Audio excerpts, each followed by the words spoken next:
I'm Al McFarlane. Welcome to Conversations with Al McFarlane. Glad to be here. Glad to have you along as well. Today's program, an important topic, education, educational. And pleased to present a person who's sort of ringing the bell and sounding the alarm, challenging us to understand both the purpose and power of educators among us, particularly among Black men. My guests today include Jonathan Jones, who's created an annual publication called Uplift that centers on the work of Black male educators across the United States. The publication was created in the wake of our pandemic and racial unrest last year, and the first issue is available now on Amazon. There's an important event coming up to promote that work. We'll talk about that during the course of this program. Also, a colleague, William Irwin. William and Jonathan, good afternoon. Welcome to Conversations with Al McFarlane. Let me introduce Brenda Lau Gray, who's reporting on this conversation. How are you guys doing? Doing excellent, and it is afternoon, so I will say good afternoon. William, are you here in town in Minnesota or are you elsewhere? Where are you? Yeah, I'm right here in St. Paul. Okay, great. Well, listen, guys, thank you both for being here. Let me just invite you to use this platform to talk about your work, your vision, and also the event coming up, which is the gathering September 3rd through the 5th to celebrate, affirm, connect, and empower Black male educators. What a wonderful strategy and vision. But Brother Jonathan, let me go to you first. Talk about Uplift and what the work is. All right, well, I'll show a copy of the publication. This is the first edition that came out, like Brother McFarlane said last year. And I'll kind of give you a little backstory to this. I have two organizations that I operate. One is a for-profit organization, which is my consulting company, which is Ideation 4. And then I have Uplift, which is my for good or nonprofit organization. And Uplift originally was a product of my consulting company. And we decided, based off of the first cohort of over 40 Black male educators in the first issue, that we wanted to break them and separate the two. I can talk a little bit about the consulting piece if you'd like, but I kind of want to focus my attention a little bit more on Uplift and what we're thinking about doing with the development of Uplift. And William, please chime in as well and share your experience. But Uplift, the whole idea behind Uplift is I wanted to, over the years, I've been in the field of education for over about 28 years. And one of the challenges that I have faced individually is I have experienced a lot of isolation experiences, a lot of racial bias, a lot of very oppressive experiences in my tenure. And there's been a few things that have kind of sustained me throughout my years. And I decided that I wanted to try to help create a publication that changed and provided a counter narrative to some of the experiences that I faced and other individuals have faced in the field. So I decided that we would highlight Black male educators across the country. And I will, if you don't mind, read kind of our mission. Sure, go ahead. And then I will let William have a turn. So the mission of Uplift is dedicated to celebrating Black male educators across the USA for us, by us, combining vivid visuals and reflections and combating oppressive experiences through this innovative affinity movement. So like I said, I really wanted to be a part of, I'll kind of show a few of the individuals. These are some of the individuals from the first issue. I wanted to be about something a little bit larger than just myself and help create kind of a movement or and a network of individuals, particularly Black male educators, to help combat some of the experiences that we've had. In particular, like I had mentioned earlier, the isolation. When we come into this field of education, a lot of times we are very focused and centered. It's very easy for educators to stay in their bubble, stay in their classroom. And it's very easy for us to be contained in our own challenges. And we are not often reminded to reach out and connect with each other and build networks. So that's kind of the premise and purpose behind Uplift. Okay, I'm going to ask you to unpack some of that a little bit more as we go along. That's great vision, and I'm going to ask you to bring back the mission statement again, and just sort of deconstruct that almost word by word, so we get a full appreciation of all the concentrated thought and energy that went into developing that precise declaration of principles and strategies. Brother Erwin, why don't you jump in? How are you connected? Hi. Yeah, my name's William Enan. I'm currently a rising senior. Enan. Uh, I'm sorry. I'm oh, I'm I'm having difficulty reading the screen. It's so small. Enin, yep. right? It's all good, brother. It's all Okay. good. Yeah, and I'm a senior at McAllister College right here in St. Paul, and I'm an education and psychology major, and I'm also an intern for Ideation for and Uplift, and for my boss Jonathan. Um, and yeah, I was really currently drawn to this work not only because as my own experience being a black man in education, and also in the process of being in education in college, but then also looking at the critical lens of like, okay, what are the ways racism is impacting education, especially black children, specifically black boys. Um, so I was originally attracted to Jonathan's mission when I was looking for summer internships because especially after the year we've had with racial unrest and America trying to reckon with its history of white supremacy, I found that I would want to put my talents to some place that would try and further the health and well-being of black people. And so that's the reason why I got involved with Ideation for and Uplift. And yeah. Okay. And he And has so, been a go ahead, fabulous. Jonathan. He has been a fabulous help, and Mhm. helped kind of relieve some of my pressure and stress. Sure. So, yeah, I've been very. It's been very nice to have another person to the team, because Mhm, for the mhm. past year I've kind of done it myself with assistance with my wife. But it's Mhm. nice to have an additional team and to grow the team, and that is definitely part of Sure. the vision for the near future is to build this team locally, and continue growing it. So I haven't seen the actual document, but you were showing it on screen there, and my first impression was that it's maybe a professional like yearbook. It looked like there were yearbook photographs in it. So, how do you describe the product? Why don't you sort of walk us through? I should have had you actually screen share. Maybe you've got a website or some documents that you could share on the screen. You know what I do? I can pull up. I can pull up the a first edition. Yeah. Give me one moment. And it'd be nice just to walk through the edition itself. And Yep. in the meantime, I'm going to tell you what I'm going to ask you over the All right. course of the next half an hour or so. I'm going to ask you about again unpacking the mission statement, why you embarked on this journey, and what vision was in your mind, and how the vision came to you. I'll ask you how that relates to your uh, impulse to be an educator and leader and developer of young people, uh, either as a student or when you were young, and how that guided you through the training that you underwent to, as Brother Enan is doing right now, to take on a responsibility as an educator. It's an important thing. And I'm going to ask you to talk more about the particular mandate, the particular need for Black men to be present, and to talk about whether or not we have been present in times past. Are we less present now? And what do you expect and project for the future? So those are general directional questions that I want to bring, uh, to you for handling any way you want to. Right. I'll also ask you about your personal story. Where you're from? Who's your mama? Who's your daddy? Right. What's the lineage? Because I think that none of us is here alone. That we all stand on the shoulders of our parents, our uncles and aunts, and the neighbors, and all of the ancestors, the people that have departed. And I always think it's important to acknowledge the ancestors.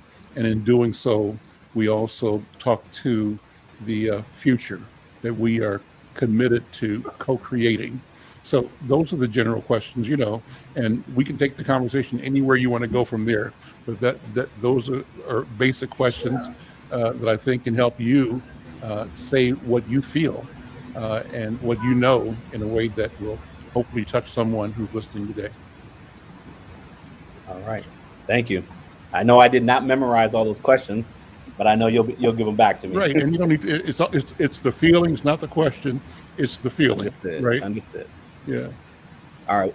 Should I go ahead and share my Yeah, screen? sure. All right.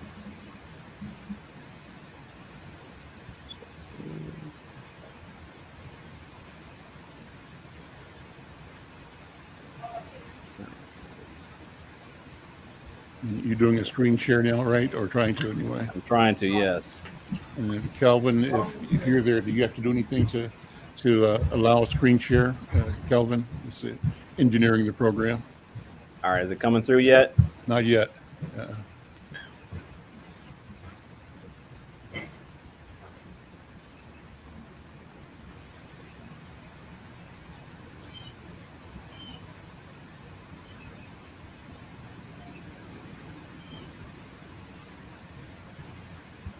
Anything yet? Nope.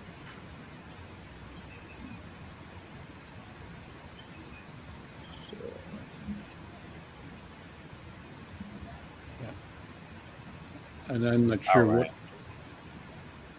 Well, I can kind of talk through this section. Yeah, sure. That's kind of tricky. Yeah. I'm not sure why on my end it's showing that I'm sharing. Okay. Not here yet. Are you seeing it, Brenda? No, I don't think we are. So yeah. No. And I don't know if you selected the screen, the area of your screen to share, but it's not coming across yet. But we can just go talk, sort of talk about it, and you can actually use your paper document again if you want to. All right. So yeah, I will. It's still on share mode right now, but I'll go ahead and just hold it up. So I'll start here by. Let's go to the cover first. Go to the cover. Let me see the cover. Bring it up. That's beautiful. Who's the cover? What's the concept? The concept is it paired nicely with the whole idea with the name Uplift. And to be honest, I came up with the name, and the design basically came from, I wanted to have kind of the feel of the old school HBCU. I love my HBCU logos. So that's kind of where the design element for the logo came from. I'm a proud HBCU grad. I went to Xavier University of Louisiana in New Orleans, and came back home and ready to go. Now the image is kind of just a standard stock photo, but I really like the image because it's a sharp black man. He's just a sharp black man. And he has his eye on the horizon, or eye on up looking up. So I really like that. That kind of artistic gaze, looking up, and just he's styling. So I like that. So it's that, again, kind of giving that visual counter narrative of what is a black man. So that's why I went ahead and chose this. In the next issue, again, hopefully we'll have another image of a nice, sharp black man on the cover. Good choice. Good job. And I should really share too that this idea, I went ahead and went with this idea for the publication because I had this idea probably about 5-6 years ago when I did a media campaign at our school with in collaboration with other black male educators at District 287. We had an issue with our young men sagging their pants, and as a collective, the black male educators said, let's do something about it. So we didn't tell the students we were going to do it. We showed up one day, and we all showed up suited, and then we went ahead and. Now your screen is sharing. Now it's sharing. Awesome. All right. So what I was saying is that we did kind of a campaign, and we all of the black male educators in the building, we dressed up that day, and we did a photo shoot. And we were intentional about it, and the kids gravitated to it immediately. And they're like, we want to be in the photo shoot. So we said, okay, show up tomorrow in your best dressed. And oh, by the way, you can't sag. We're not doing no sagging. So Mm-hmm. it was kind of an indirect message that had a really nice impact on some of the kids that we were working with. And that kind of set with me a little bit, um, that visual representation of us, um, and how could I take that to address some of the challenges that we're faced with. So that's kind of the back end. And then fast forward a few years ago, my wife was highlighted in a publication, um, and I'm drawing a blank right now of the publication. But anyways, it inspired me to go ahead and move on this publication and create this visual representation of Black male excellence. So I'm going to move forward. I had the opportunity. It's been a huge, huge blessing. One of the things I want to say is that not only I consider myself a builder and a creator. Um, and in this process, one of the biggest benefits for me personally is that not only I had the outlet of creating this publication, but also networking and really connecting with other Black male educators across the country. One of those individuals is Dr. Tracy Benson, and he's phenomenal. He's a researcher who recently did a book on addressing biases in the educational system. And I started paying attention to some of his work, got his book, was reading his book, and then reached out to him. I said, I'm doing a publication. Would you be interested in doing my forward? And he said yes. Mm-hmm. So I really appreciate it. And then we further developed a relationship and ended up, I submitted a proposal. I work full time for St. Paul Public Schools, and I work with a small team of educators. We run a program called Check and Connect, which is a Mm-hmm. district program. And last year, we had the opportunity to participate in Dr. Benson's um, it was called an anti-racist institute, and Mm-hmm. it wasn't a PD model. What I mean by that, a professional development model. It was a very much sit down, analyze myself, analyze my own biases. How do I go about checking my own biases, and then how can I work with the folks that I'm working with and be instrumental in helping them do the same. And it was a 5-week institute of one-on-one sessions with Dr. Benson, and it was phenomenal. Yeah. So I can talk a little bit more about that too, because that pilot ended up going. Our Office of Specialized Services decided to have their leadership team follow suit. So it had some small incremental changes within our system itself. Um, had to dedicate it to my wife and my sons, and my entire family Mm-hmm. for supporting me in doing this. Here again is our mission.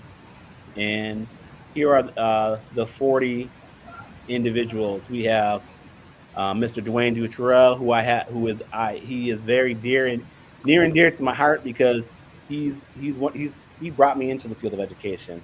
Back in the 90s, he was running a program called the African American Mentorship Program for St. Paul Public Schools. I tell this story all the time because it is part of my story. And he hired me as a 19-year-old kid coming out of high school to be part of his program to work with young African American males. And it was during that experience that I realized, yes, I want to be a teacher.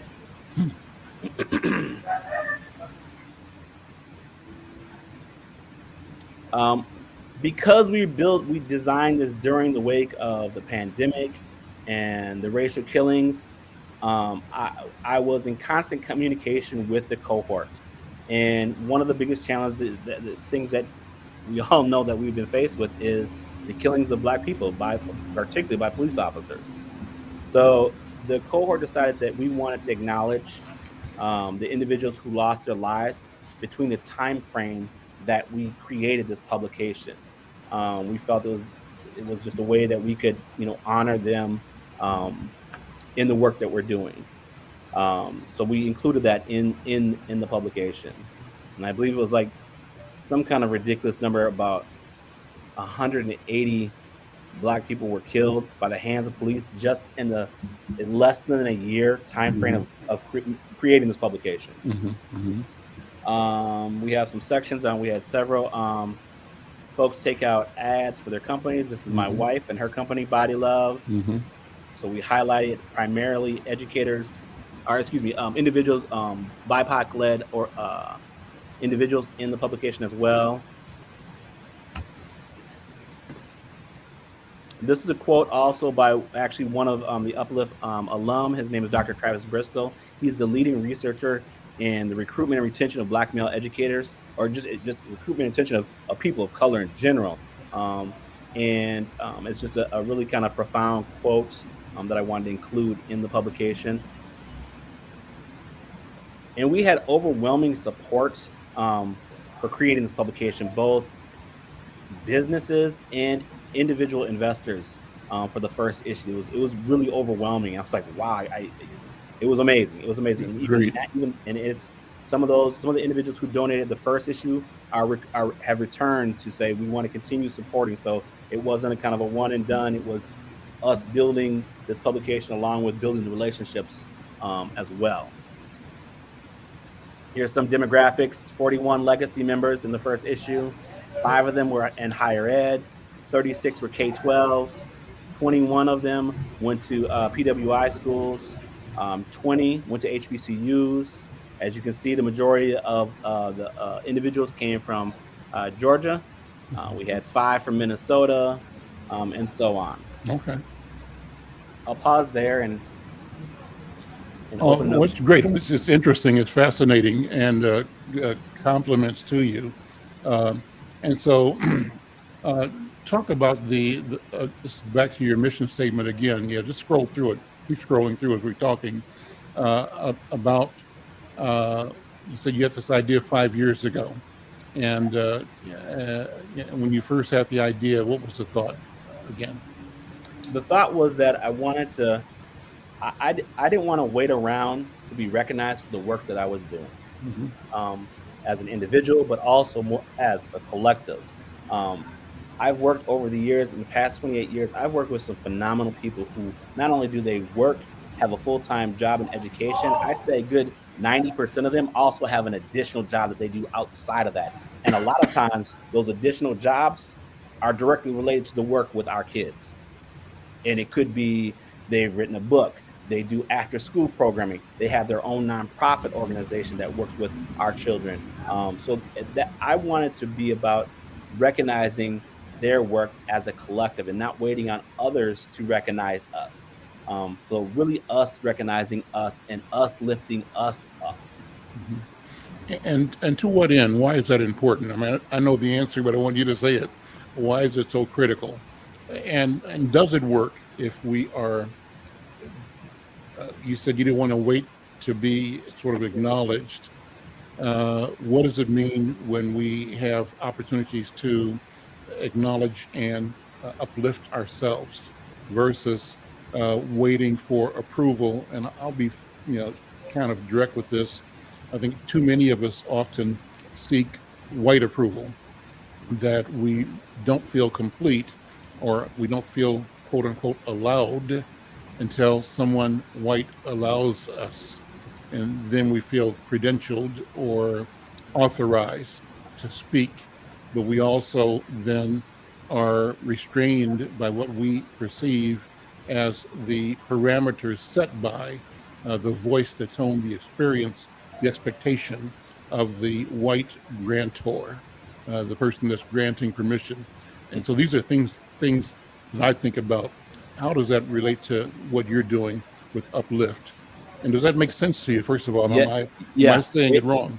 No, that makes perfect sense to me. So to address that, I would say first is we exist. We exist, and um, part of this is in creating this publication is me claiming that and saying I exist and I have value. And I don't need someone else outside of me to validate me. I'm going to validate myself Hmm. from within first, and reminding us that we also have voice. My voice matters. Hmm. I don't have to have permission to speak my story.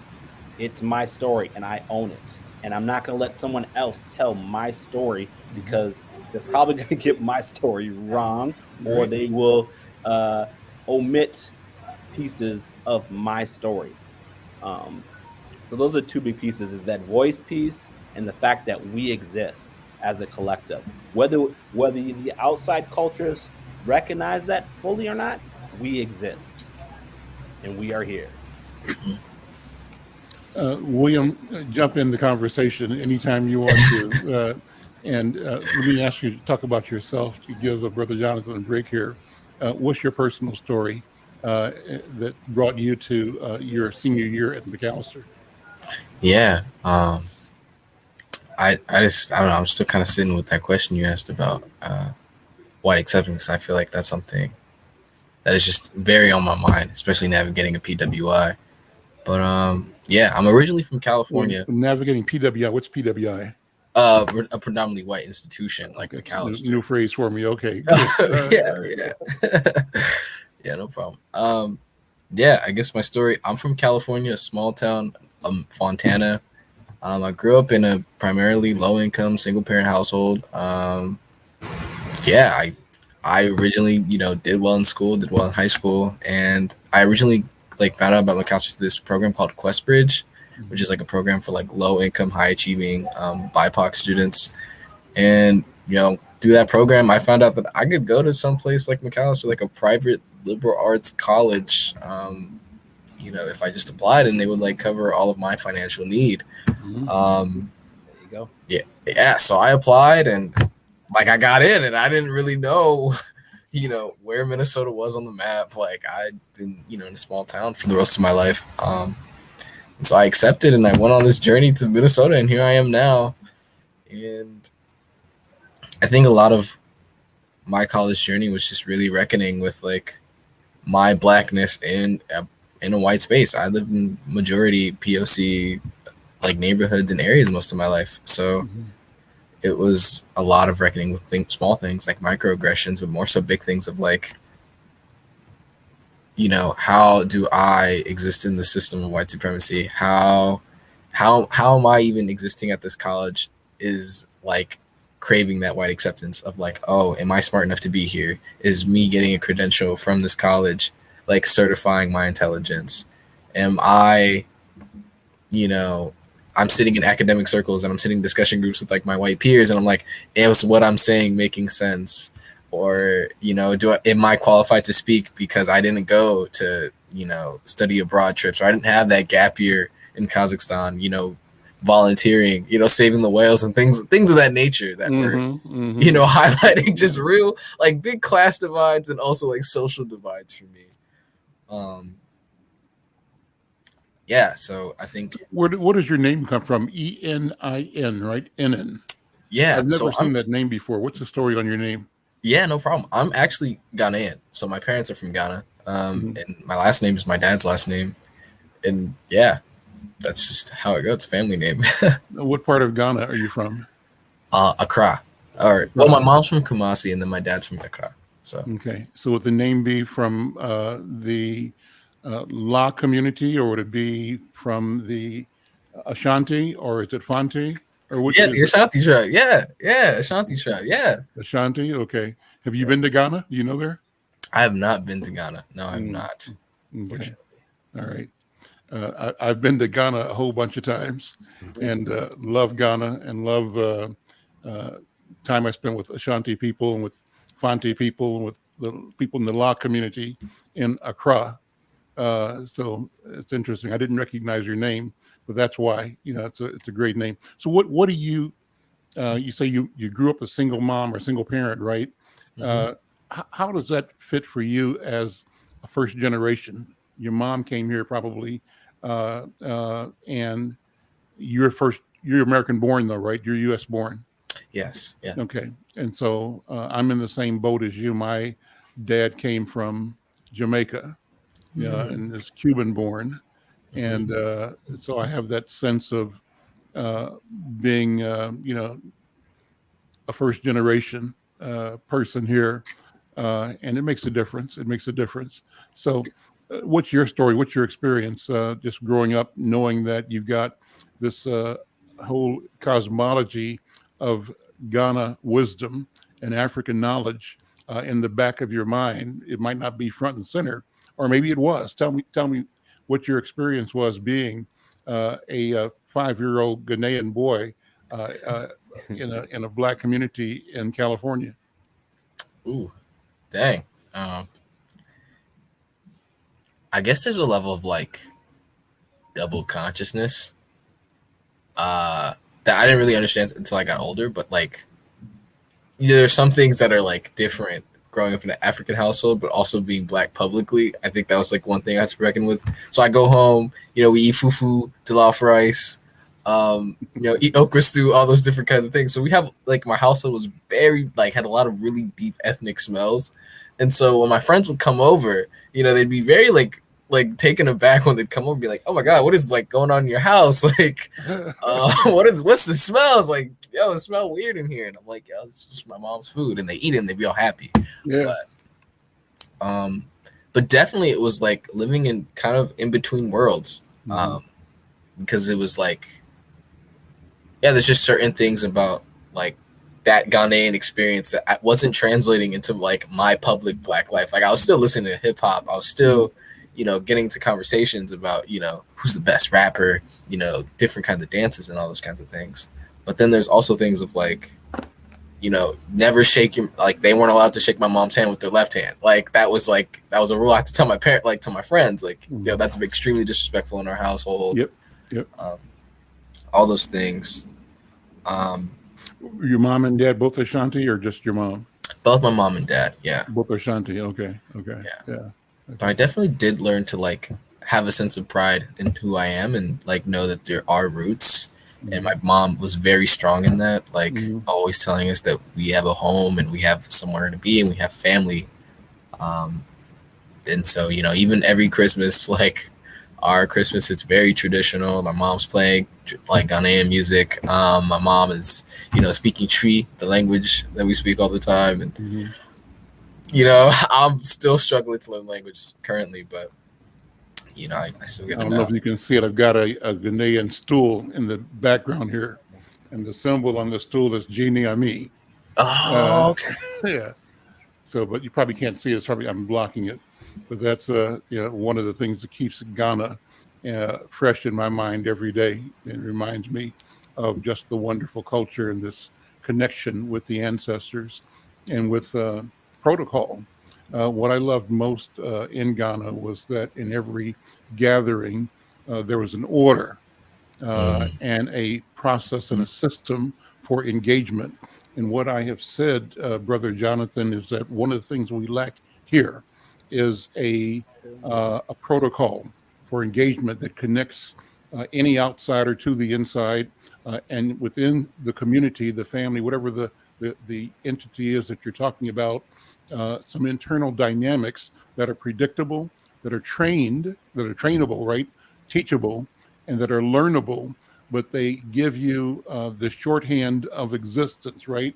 And everybody's on the same page. And so in a meeting, a person might start the meeting thanking the ancestors and then giving respect to the elders in the room, the men and women who are leaders in community or in society who are in presence in that meeting, and then acknowledging everybody else in the meeting and making a statement about an intention. And the intention is an intention to communicate clearly, forthrightly, honestly, and then you say what you came to say, right? I witnessed in Kumasi called the Great Sitting on Thursday, and that's at the court of, at that time it was Otumfo, the Asante Hene, but the leaders of the various clans assembled every week, and they held court. And I remember what they call the center is where the royals sat. Well, they were all royals, but the Asante Hene's family was there, and across from him was the family of the clan led by a gentleman that was titled the Bantamahene. And the Bantamahene was actually the Bantamahene was the center, and the rear guard was the king and the Asante Hene. But the Bantamahene's role in the culture was to be the front and leading element in war, and the community was in a perpetual war footing, war formation, not for the sake of war, but for the sake of order and understanding and predictability. And each of the clans in the community had a role. One clan was the courier or communicators, and another, each one had separate roles they played. It was fascinating. So I said, man, wouldn't it be great if we could organize North Minneapolis exactly the same way and have elders sit in council, each with defined roles, and be able to communicate uh, earnestly, forthrightly, and deliver expectations and evaluate how we're doing day by day, week by week, year by year in the business of our community. Jonathan, jump in. I'm just throwing stuff out. I know you relate to all of it. I do. I'm actually sitting here jotting notes down. I'm jotting some notes down, and I'm really appreciating this because I'm actually learning a little bit more about William today and you as well. Mm-hmm. And that whole idea, coming back to the importance of, I'm hearing language, I'm hearing culture, I'm hearing systems in place, and being able to articulate our existence, why we're here, how do we engage with each other. And I guess I see a parallel with that in the publication, Mm-hmm. and some of the work that I hope to do in the near future. Um, yeah, yeah, I'm very very appreciative. And it's about alignment, protocol that aligns the moment that we are in with antiquity, with everything that's happened before. And it says that we're not isolated from what has happened. And it also recognizes that the moment we are in fact, is the gateway to the future. And so it deserves our best mind, our best attention, our best ideas, and that argument, discussion, striving is a good thing, and we can do this in a way that is civil, and we can do it in a way that's not civil if we have to. When I think when I was at the apothecary, it was called, they were saying that now we have an argument between two people that are contesting maybe something that someone inherited or used or usurped from another, and they come in and they both stand in front of the council and argue, and one is charged by the other. The charging person makes his statement or her statement. The defendant uh, refutes or makes their statement, and people argue their position, each side thinking they're right. Then around the council, different people weigh in on how they are interpreting and what these actions have meant in the context of history, what we did in the old days. And then they told us, our group that was there visiting, that what'll happen is that both of the sides are standing in the center of this huge hall with their shoulders bared, right? They have their robes on, but they take their robes off their shoulders. And then once the council makes the decision, they'll come out with the powder and dust the one that is found innocent. And the person, but not just the person, but the family of the violator has to go out and decide to accept the judgment. And it's not a question of an individual who failed. The failure is a failure of the household and the family and the clan. And so this is sharing responsibilities, not just if you mess up, it ain't just you. You might say, oh, I just got drunk and did something stupid. No, it's not just you. You might have been the vehicle and the vessel, but you reflect and represent a failure in the fabric. And the fabric is what's most important. And you simply are one of the threads in that. And so it's all of us who created this fabric who have the responsibility for mending it and making it whole again. So the family goes out and makes a decision, they accept or won't accept or whatever. And while they were out, at one session I was at, they said, well, in the old days, they'd go out and the answer would be behead them. We don't do that anymore, but we used to. It would be finished. What we do now is we simply ban a person. So we will ban someone and have no one have anything to do with that person for a long, long time, as a sign of our displeasure and disinterest in continuing a relationship with that person in our presence. So anyway, it's a wonderful chance for me to digress and remember and talk about that. But yeah, that's about how do we bring back the reconnection of our community in ways that we have a process for executing justice from within that's based on argument, reasoning, and shared accountability and responsibility. It makes me think about it a little bit too. It's interesting that you're talking about this because I'm in the process right now of revising the schedule for the gathering, and one of the things that I really wanted, I was very I was concerned about what I really focused on is I wanted to make sure we have a variety of presenters that are going to be coming, and I wanted to have something. Okay, not only having a theme, I wanted to have a theme, but I also want to make sure that everything was all the presenters were tied in some way. Mm-hmm. So I was very strategic about that. And in addition to having that kind of tied strategy for the presenters, in addition to that, is how am I going to start this event? Am I just going to get up and speak? But I decided, no, I'm going to incorporate some of the things that I think are phenomenal approaches to addressing equity within the educational system. One of the things we do, I know at St. Paul, that I hope gets, it's called restorative circles. So I'm going to start our whole events using a restorative circle, and kind of inform folks on what it is, and I'm going to take them through that process, because I think having that process is important, whether people realize it or not. Having a grounding where we all come together, recognize our space, recognize ourselves individually and collectively, and then have a process so that people are clear. Okay, we're doing this, then we're doing this, then we're doing this, and here's why we're doing it this way, and here's the expectation as far as the overall event. So I see definite parallels with with both of you were saying, and just kind of the outline of the event itself. Great, great, great. Tell me your background, Jonathan. Were you born here, or where are you from? So I was born here, born in St. Paul, Minnesota, and raised in Maplewood, Minnesota. I was adopted when I was 9 months old.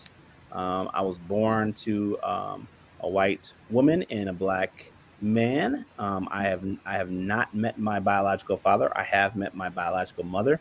I was placed for adoption into a black family that loved me. And to be clear, those are my real parents, the ones that adopted me. They are the ones that I've always known, and I recognize them and uplift them, because I am how I am because of them. And I recognize my biological parents because they brought me into this world. Um, so that's a little bit about me. My parents are both from the South. My father has since passed away, but both my parents are from Lake Charles, Louisiana.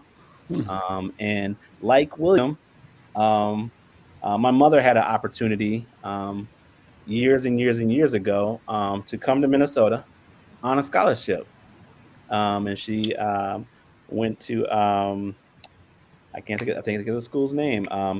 Long story short, if it comes to me, I'll bring it back. But she came Carleton College. Okay.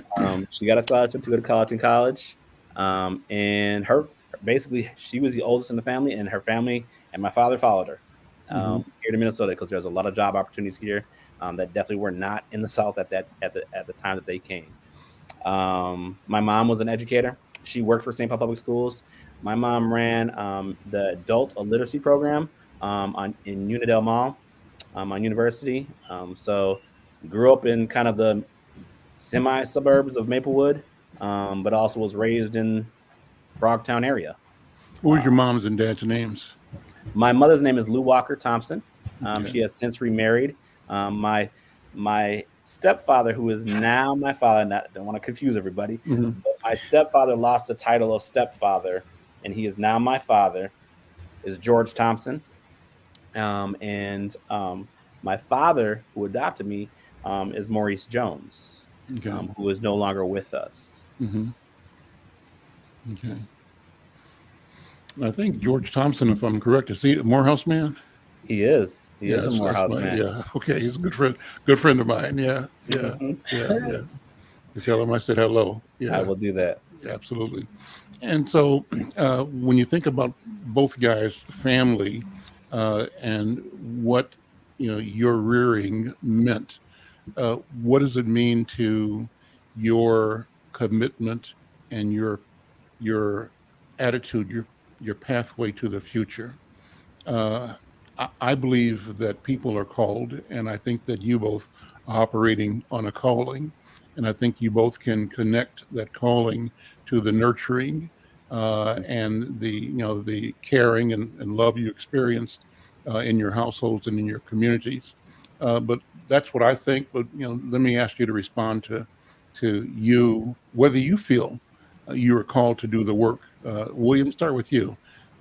What's pulling, tugging at you, and tugging you into the future? What do you say? Mm, yeah. That's That's a good question. Um, I think right now, what's really pulling me is just like trying to maintain my own well being and others' well being, especially the well being of like the youth. It's primarily why I was interested in psychology and education because I'm really am trying to look at whether schools can be sites of healing. Because we often look at schools as like sites of like incarceration in some ways, but I'm wondering if those can be places of healing as well. Um, so I'm definitely like trying to search and think about those kinds of things. What's your major? I'm a second education major. Okay, and your career goal is what? I'm trying to be like an educator Mhm. right now. yeah, teacher. Yeah, be a teacher. Yeah, Yes, teacher. And I ask that because you raised the question of healing. What does healing mean to you? yeah. Honestly, for me, it comes down to like, can you one break the generational curses that you've kind of come through? Because I know for me, there's been a lot of like pain that I've like received, and now I'm still trying to reckon with. Both me and my siblings are still trying to reckon with, Mhm. and it's something that I want to one reckon with, but also find like liberate myself from to not look at like to be trapped within it. Um, so I guess like when we talk about liberation, like I think of that like healing is the first start of like personal Mhm. and liberation in general. Um, and even on like a grander scale too, like even just living here in this system, right? Like we experience both dehumanization, like whether to us and I guess also because we're both like as all men in the room, right? We experience the dehumanization of trying to be socialized as men too. So trying to even reckon and heal from that as well. So Jonathan, the same question. What is it that pulled you, that still pulls you? Or do you have a sense of a calling? Or how do you approach, explain to yourself why you are who you are? Great. Yeah, I love the question. I'd have to say one of the things that pulls me to the future is helping our kids really understand that in it, helping our kids in the educational system internalize the idea that they can really genuinely believing that because in the short amount of years that I've been working in the field, one of the common things that I found in particular with our kids of color is that they have that double consciousness of knowing they're smart and at the same time feeling dumb. Hmm. And you can see that in how they engage in the educational system. And Mhm. if I can be about in some small way helping them on a path to self-discovery and understanding themselves better so that they can actually internalize that idea of I can, then they can be unstoppable because then they can really fight that internalized double consciousness and move through life more successfully. And I'd say the other piece that pushes me right now to the future are my sons.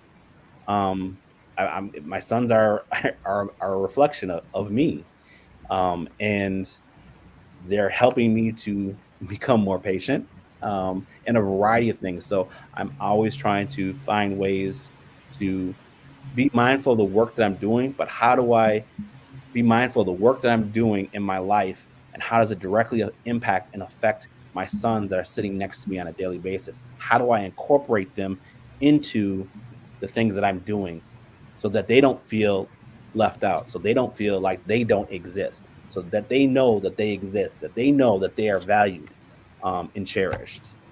So I'd say those are the two things that kind of pull me to the future.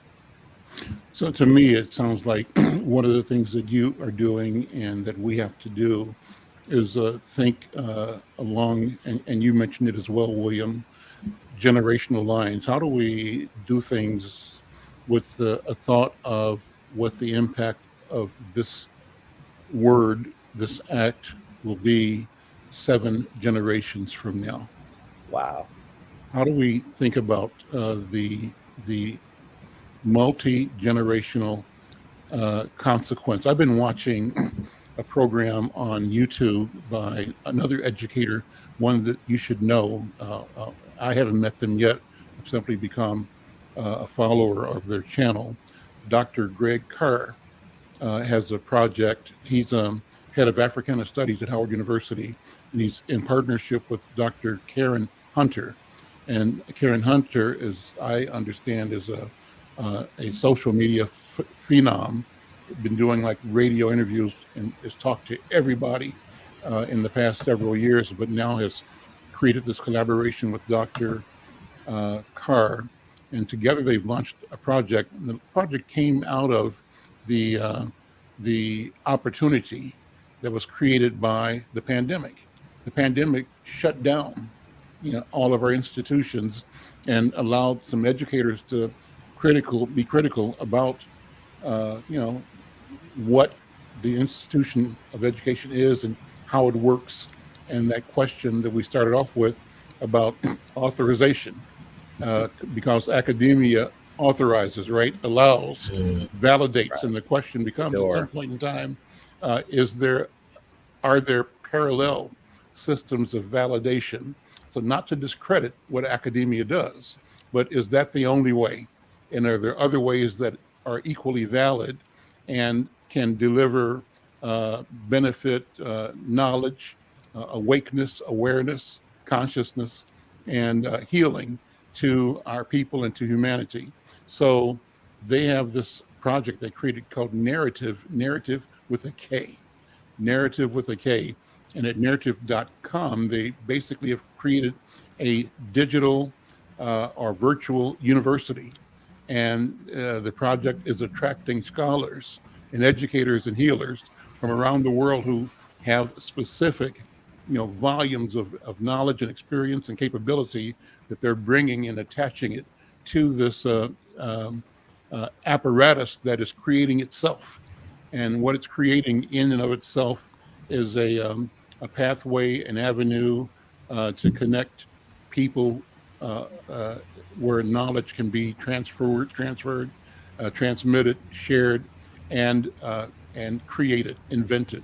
So I throw it out there because you both need to know what they're doing, and they are kindred in the sense that they have, I think. William, you used the word looking for liberation, right? So if you use that word, it's a huge word, and you can't use it lightly. And so you have to look at liberation in the context, as I said, of 7 generations or more. What does it really mean, and how does that order the thought of the day, your steps today? Jonathan, go ahead. I'm going to wrap this up, but this has been a wonderful conversation with you, brothers. Yeah. Yeah, you just gave me some affirmation, because about 2 weeks ago, I'm in the leadership cohort in St. Paul Public Schools, and we went around on one afternoon with some Native educators, and that same concept of 7 generations came up during our tours when we went around to different sacred sites in Minnesota and had conversations about other ways of knowing, and that just stuck with me. So the fact that that stuck with me and now it's coming back again, it's like, okay, I need to be paying attention to this. That having that idea of what if we started thinking, operating as if we're functioning for 7 generations? Mhm. What does our life look like versus just us? And I think And, that may and have a significant impact on us individually and collectively. you also used the critical phrase. One, you said ways of knowing, and I think we have to wake up from uh, the menu that's been provided, the script that's been provided, Right. and see it simply as a script. That's all it is. It's not the script, it's a script, right? And that examine who wrote it and why, and then in the process discover our own capacity to write and to know why we write. And we write because we are crafting a narrative in which we win, Sir. Yes, sir. telling a different story. Yes, sir. All right, guys, look, this has been a great conversation. Good talking to you. Close out with promoting Uplift. I want people to know how they can get it, what they can do to support you and your work, your vision.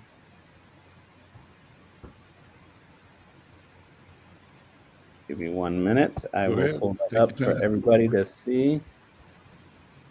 All right, so you can find out more information about the Uplift movement and our convening that's happening this September called The Gathering. You're going to go to upliftmovement.org, and we will be highlighting. I'll share with you. We have a really dynamic a lineup of educators locally and nationally. We have Mr. Marcus Flynn, who is the executive director of Black Men Teach Twin Cities. We have Robert Hendricks, who is the executive director of the He Is Me Institute. We have Dr. Rashid Faisal from Columbia College Teachers College. And then we also will have our keynote speaker will be local superstar Abdul Wright, 2016 Minnesota Teacher of the Year, will be our keynote. In addition to these individuals, we will have other presenters coming. This event is for pre-service teachers, for current teachers, for administration, for higher ed individuals, anybody who has an interest or focus around diversifying the teacher workforce. You want to come to this event. This will be an annual event. We will be celebrating over 70 Black male educators from across the country and our first and second edition of Uplift. So please check us out. William, did you want to say anything? Uh, no, but thank you so much for letting me be on the show. It's great talking to you, Mr. McFarlane. You are really wise and had a lot of generational knowledge, so I was just absorbing that. Yeah. Well, I've enjoyed just the time with you, brothers, and I want to applaud you and thank you for being who you are and for the work that you do and for your commitment to the liberation of our people and to the upliftment of humanity. That's where I think it ends up being. Listen, we'll see. Let me know what I can do to support you, Jonathan. We Yes, want to sir. do all we can to help promote your event and to help it succeed and your work to grow. So let me close with saying thank you, and we'll see you next time. I'm Al McFarland. This is Conversations with Al McFarland. What a wonderful conversation. We do this every day at 1 o'clock. Join us again. Well, take care. Bye-bye. Thank you. Thank you.